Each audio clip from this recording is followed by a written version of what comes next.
Everyone and welcome to Edusurg Clinics. I am Dr. Gunjan Desai and today we are going to discuss a very important topic, that is the forest plots. We had a lot of questions on how to read forest plots on our platforms. So in this talk, we are trying to explain the figure that you see in a lot of papers, especially meta-analysis, and we will show you how to interpret it in a very simplified manner. So all of us would have seen this logo at some point. This is the Cochrane Library or the Cochrane Collaboration logo. If you notice it carefully, the part that is there in the pink color, this one, is actually a forest plot. So Cochrane collaboration actually wanted to highlight the importance of conducting systematic reviews and meta-analysis as evidence building because they call it trusted evidence, which helps in making informed decisions for better health of patients and their families. So that is why in this logo, if you see, this is an abstract version of a forest plot.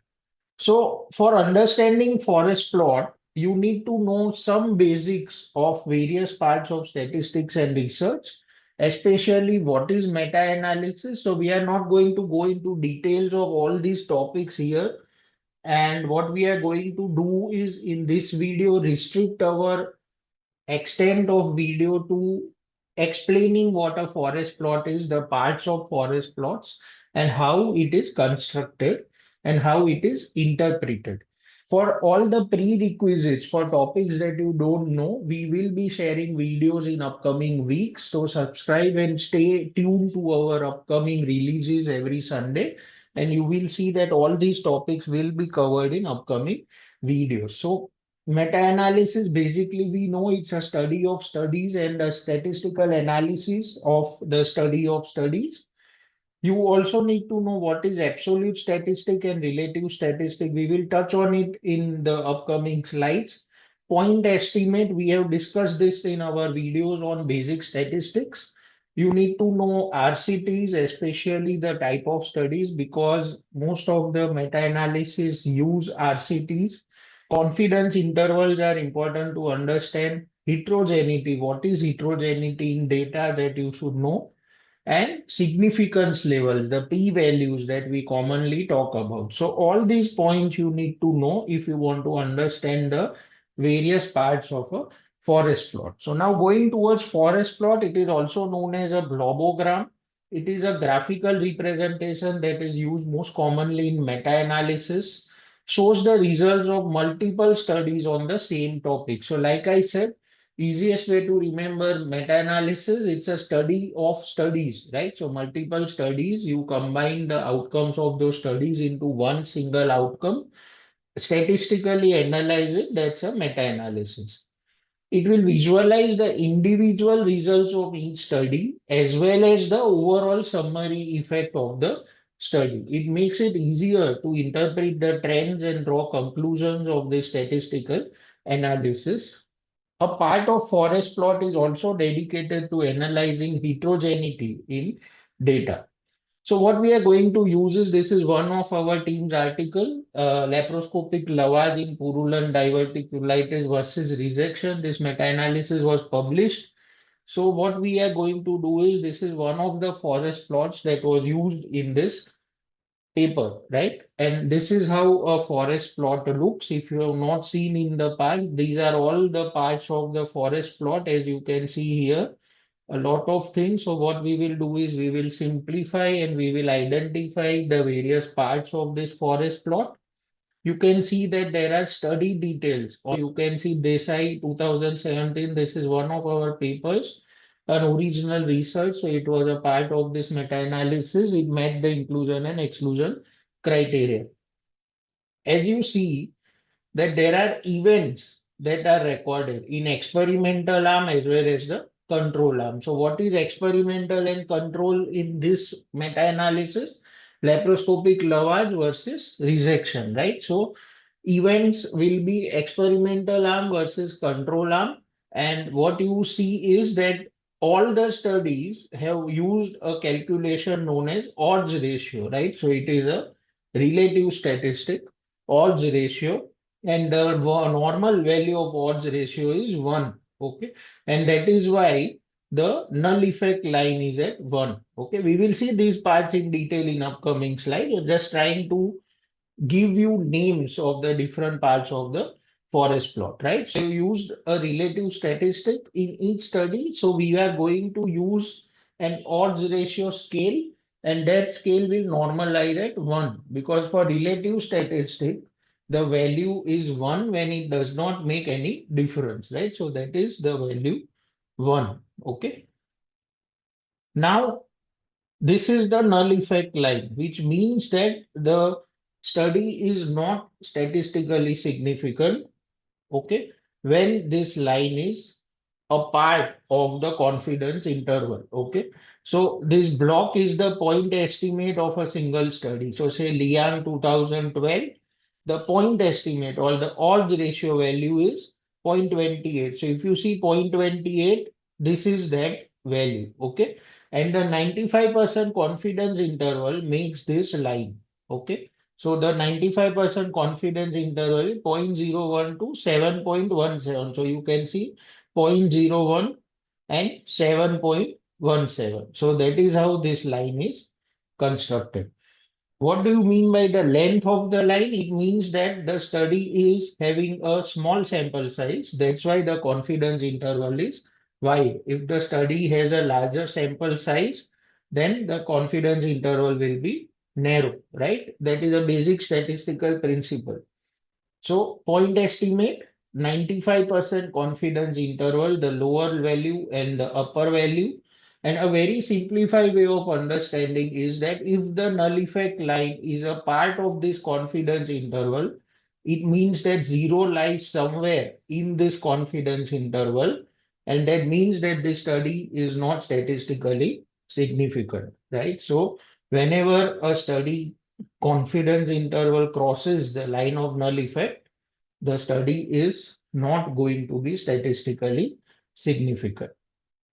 Now you look at these diamonds, they are actually the results of the overall summary effect. So the point estimate of the meta-analysis, the statistical analysis that combines all these studies into one, this point, okay, is the point estimate. The center of the diamond is the overall summary effect of all the studies included in the meta-analysis, right?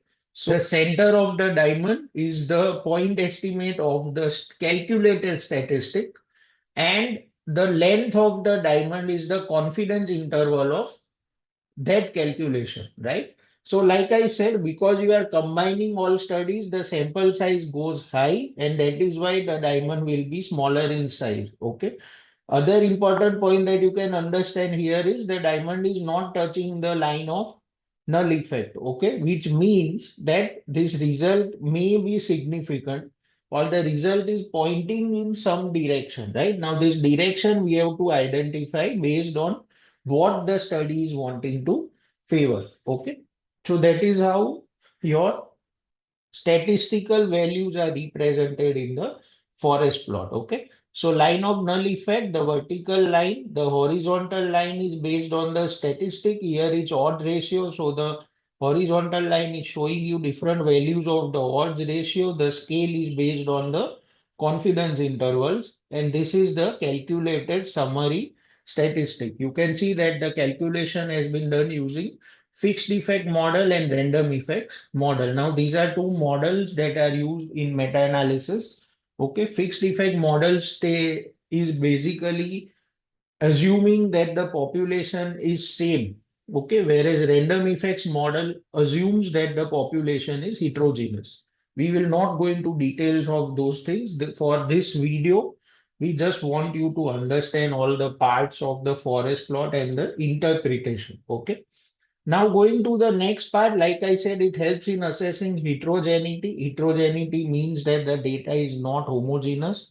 Okay. And heterogeneity can affect the results, and you may need subgroup analysis if the data is highly heterogeneous. So we will look at values of heterogeneity also, but this will always be there in a forest plot. Okay. So you will have the studies, the experimental and the control arm, the study that has been used in all the included studies, and that is what will define the graph. Okay, you will have the confidence intervals.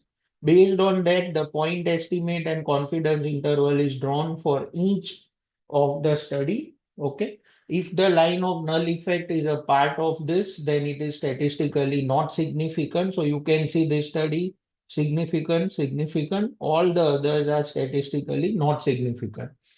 Where the sample size is larger, the confidence interval is narrower. Okay. Where the sample size is very small, the confidence interval is very small, right? So now going into each component, like I said, study IDs are listed on the left side of the diagram. Each row represents an individual study included in the meta-analysis. Besides it will be the study design and the values. Whereas the actual study outcomes for each study are listed on the right side of the diagram. And in brackets, it will show point estimate as well as 95% confidence interval for each study. Now going into the horizontal axis, it is the bottommost line perpendicular to the line of null effect.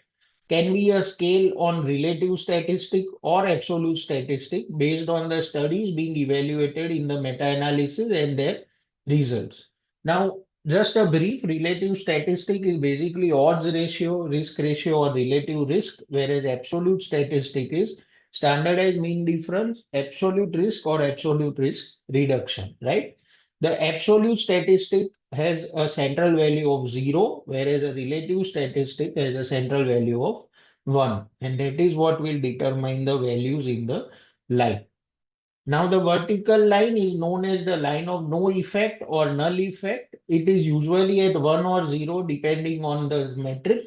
It helps judge whether individual or pooled estimates are statistically significant. Like I said, for a relative statistic like odds ratio, as in our example, the line of null effect will be at 1. For absolute statistic, it will be at 0. Now coming to the effect size estimate, which is the center black box, it basically shown as square, okay, representing point estimate, that is the odds ratio value or the absolute statistic value. The size of the square reflects the weight of the study. This is an important point, that the size of the square will reflect the weight or precision of the study. What this means is that if the square is small, it means that the study is small or has less participants. Okay. So you can see here for this study, the number of participants is very small, one event only.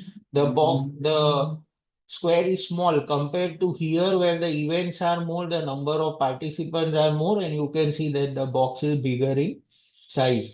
You can see here the number is very large, and that is why the confidence interval is also narrow. So that is how the size of the square can help you in identifying how good or how important that study is in relevance to the meta-analysis.